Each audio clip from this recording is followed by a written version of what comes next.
sampai duri yang menusuk tapak kaki, sesungguhnya itu adalah cara Allah ingin menghapuskan dosa-dosa. Ada orang-orang yang silap, salah dan berdosa, lalu Allah sayang kepadanya. Innallaha idza ahabba qauman ibtalahum. Kalau Allah sayang kepada kaum itu, Allah uji dia dengan penyakit, lalu Allah bersihkan dia hatta yamshi 'alal ardi makanan alaihi khati'ah, sampai dia berjalan di atas muka bumi tidak lagi ada dosanya walaupun sebesar debu, bersih sebersih-bersihnya. Tapi terkadang pandangan manusia berbeda dengan pandangan Allah Subhanahu wa ta'ala.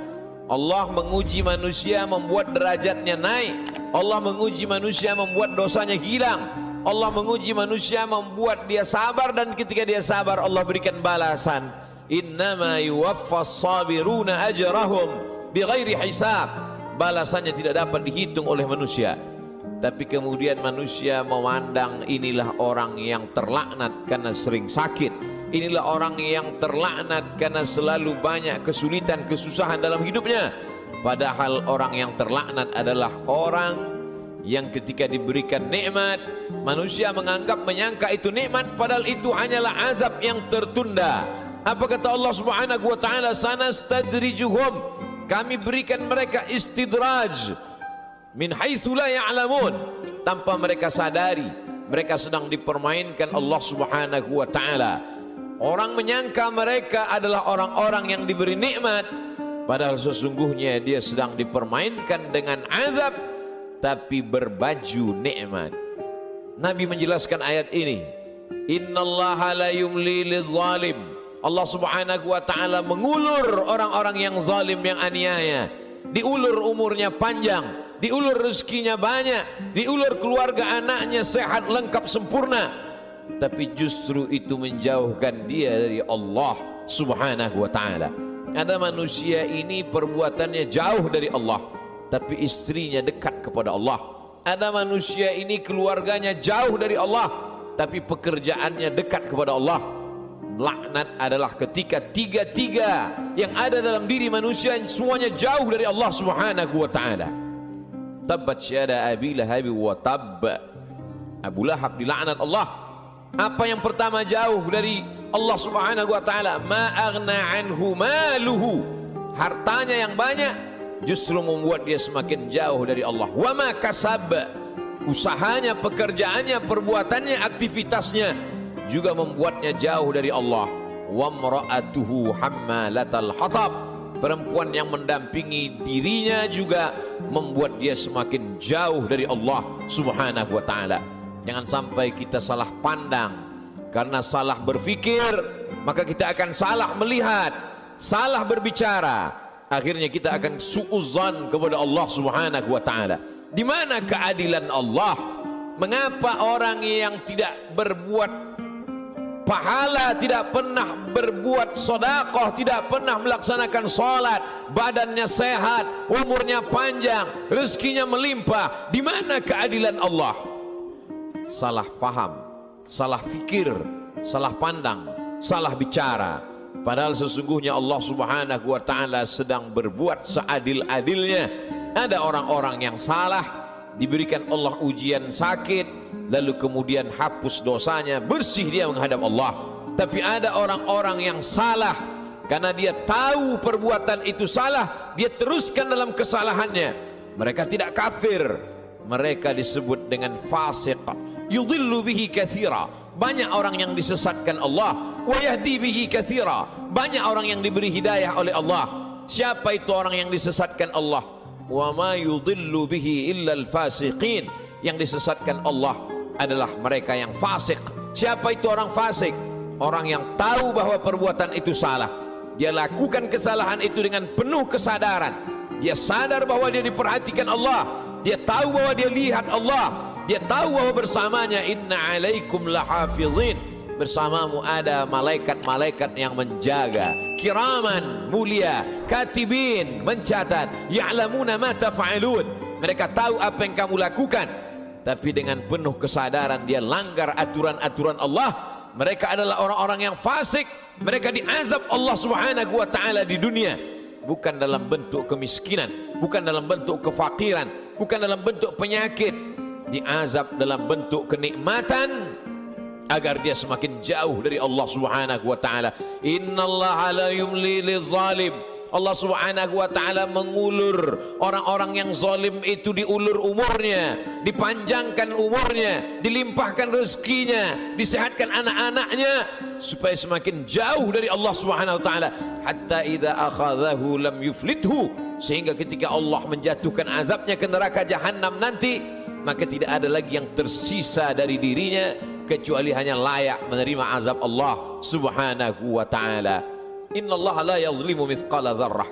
Allah tidak pernah berbuat zalim aniaya walaupun sebesar biji sawi, sebesar ujung rambut, sebesar ujung tombak, sebesar mata kail pancing, sebesar butiran debu, sebesar tapak kaki semut yang hitam di atas batu yang hitam di tengah malam yang kelam. Tidak pernah Allah Subhanahu wa taala zalim dan aniaya. Lalu kenapa manusia itu masuk neraka? Karena perbuatannya sendiri, karena tindak tanduk dan tingkah lakunya. Karena Allah sudah memberikan dia ala fil jasadi mudghah. Ketahuilah di dalam jasadmu itu ada segumpal. Idza salahat salahal jasadu kulluh. Kalau yang dalam hati segumpal daging itu baik, maka baiklah seluruh jasadmu dari ujung rambut sampai ke ujung kaki. Wa idza fasadat, tapi kalau segumpal itu rusak, fasadal jasadu kulluh, maka rusaklah seluruhnya dari ujung kaki sampai ke ujung rambut. Ala wahiyal qalb, sesungguhnya yang segumpal itu adalah hati. Wa nafsi wa ma sawwaha, demi jiwa manusia dan penciptaannya. Fa alhamaha fujuraha, Allah berikan jalan fujur, jahat, buruk, hitam, bengkok. Wa taqwaha, Allah berikan jalan yang lurus, baik, saleh. Maka kemudian tinggal manusia memilih. Manusia memilih. Qad aflaha man zakkaha, beruntunglah orang yang mensucikan hatinya, lalu dia memilih jalan yang diberikan Allah Subhanahu wa taala. Wa qad khaba man dassaha, rugi sia-sialah orang yang mengotori jiwanya, lalu dia mengotori dirinya, lalu kemudian dia kembali kepada Allah dengan pakaian dosa, lalu kemudian dia heran sendiri melihat dirinya di hadapan Allah. Ya Rabb, ma li hadzal kitab, mengapa buku catatan dosa amal perbuatan saya ini la yughadiru saghiratan, semua yang kecil-kecil, wala kabiratan, semua yang besar-besar, illa ahsaha, semua tercatat tertulis dalam buku yang nyata. Allah Subhanahu wa taala berkata padanya saat itu, Iqra, bacalah. Di dunia kita diperintahkan membaca Al-Quran bersama para kiai, guru, abaib, alim ulama. Kita diperintahkan membaca kitab-kitab. Tapi saat itu kita diperintahkan Iqra kitabak, baca buku catatan amalmu. Kafa bi nafsika al-yawma 'alaika hasiba, cukuplah itu sebagai alat untuk menghitung segala perbuatanmu. Tapi saat itu apa daya, apa yang dapat dilakukan manusia? Penyesalan tak lagi bermakna. Saat itu dia hanya dapat mengutuk dirinya. Saat itu wasiqal ladzina taqaw rabbahum, orang-orang yang takut kepada Allah, maka dia akan digiring, dibawa ilal jannati zumara, masuk ke dalam surga berjamaah. Sampai di pintu surga, apa kata malaikat menyapa? Salamun, selamat kamu, tibtum, kamu sudah berbuat baik, fadkhuluha khalidin, masuklah kamu ke dalam surga khalidin, kekal selama-lamanya.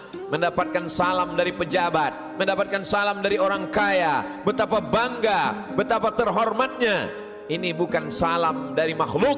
Salamun qawlan min Rabbir Rahim, salam dari Allah Subhanahu wa taala. Jibril pernah menitipkan salam kepada Sayyidatuna Aisyah Ummul Mukminin. Betapa senangnya mendapatkan salam dari makhluk yang tak berdosa, malaikat. Tapi ini salam dari Allah Subhanahu wa taala. Salamun, salam, bersih, suci, tak ada noda dan dosa. Min Rabbir Rahim, dari Allah yang tak ada kotoran, Subhanahu, maha suci, wa ta'ala, maha tinggi dari makhluk. Lalu siapa yang mendapatkan salam dari Allah itu? Yang mendapatkan salam dari Allah juga orang-orang yang hatinya salam. La yanfa'u malun, hari itu tak ada guna harta, wala banun, tak ada guna anak, illa man atallaha, kecuali orang-orang yang datang menghadap Allah biqalbin salim, dengan hati yang bersih, dengan hati yang suci. Tubuh manusia penuh dengan kotoran. Tubuhnya dari daging, dari darah, dari tulang, dari kuku dan bulu, hancur busuk menjadi nanah, nanah menjadi santapan cacing tanah, kotor, bau, hina, rendah. Tapi kemudian dia menjadi mulia karena hatinya yang bersih mengingat Allah subhanahu wa ta'ala. Aneh, ajaban, manusia itu memang makhluk yang benar-benar aneh, diciptakan dari sesuatu yang kotor, rendah, hina. Lalu kemudian setelah ditiupkan roh ke dalam jasadnya, faqa'u lahu sajidin, semua makhluk-makhluk malaikat bersujud kepadanya. Lalu kemudian Allah subhanahu wa ta'ala mengujinya. Setelah makhluk bersujud kepadanya, maka iblis menggodanya. Tergoda dia dengan segala yang apa dia lihat di dunia. Semua yang dia pandang menggoda, semua yang dia dengar juga menggoda hati kecilnya. Tapi ada orang-orang yang diberikan Allah subhanahu wa ta'ala istiqamah. Alladzina qalu rabbuna Allah, mereka berkata Rabbku Allah, summa istaqamu, setelah itu dia istiqamah, maka Allah berikan balasan. Tatanazzalu alaihimul malaikah, turun kepada mereka malaikat. Apa kata malaikat? Berkata, alla takhafu, jangan kau takut, wala tahzanu, jangan kau sedih. Karena memang penyakit manusia hanya dua saja. Yang pertama takut, yang kedua sedih. Takut terhadap masa depan, sedih terhadap masa lalu, sedih terhadap masa yang sudah lampau. Ada kekhawatiran, ada kecemasan yang berlebih dalam diri manusia untuk melihat masa depan. Cemas yang berlebih itulah yang membuat naik tensi darah.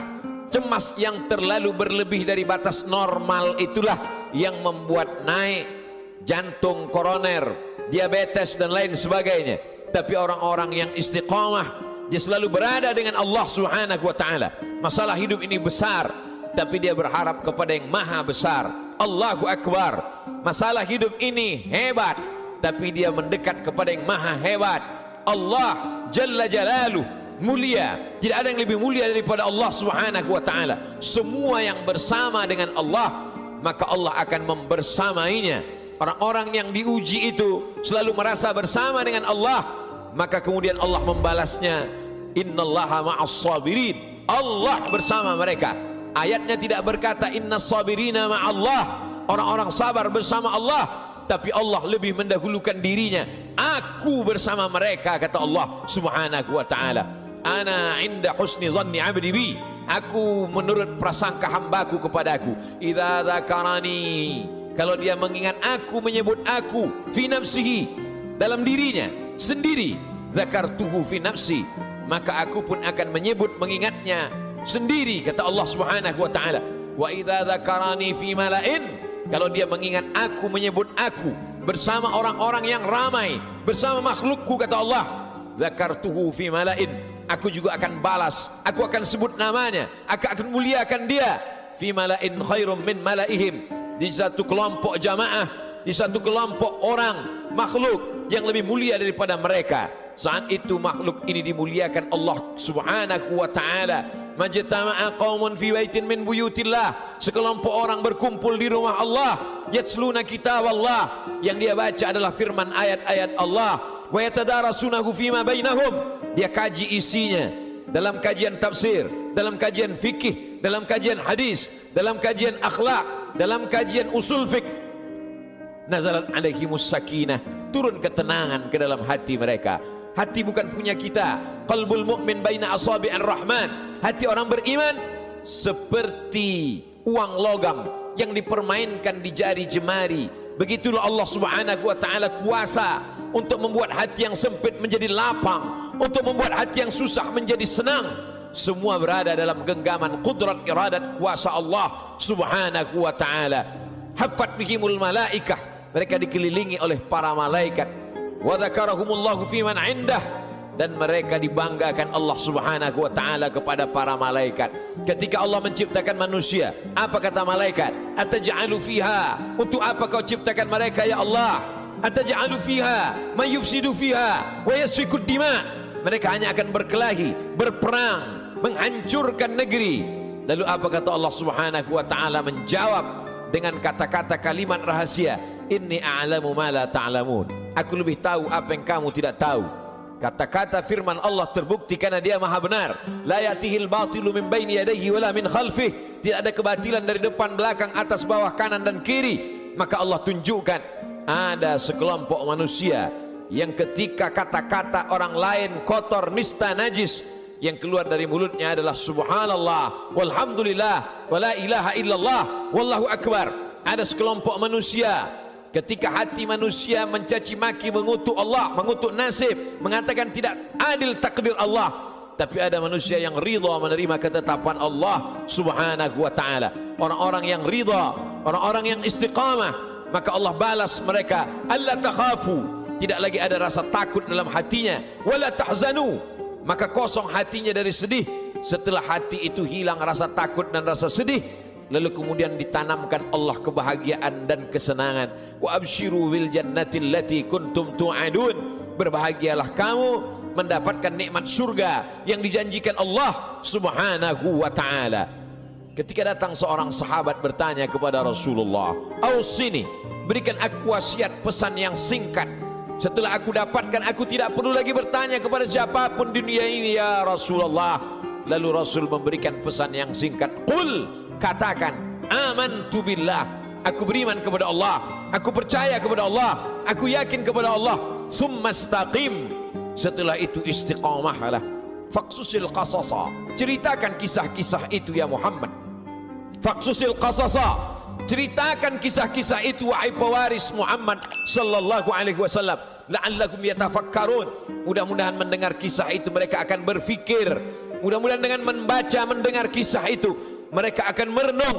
"Afala yatadabbaruna al-Qur'an," kenapa mereka tidak merenungkan isi makna Al-Quran? "Am ala qulubin aqfaluha," atau hati itu sudah mulai terkunci di kunci Allah subhanahu wa ta'ala.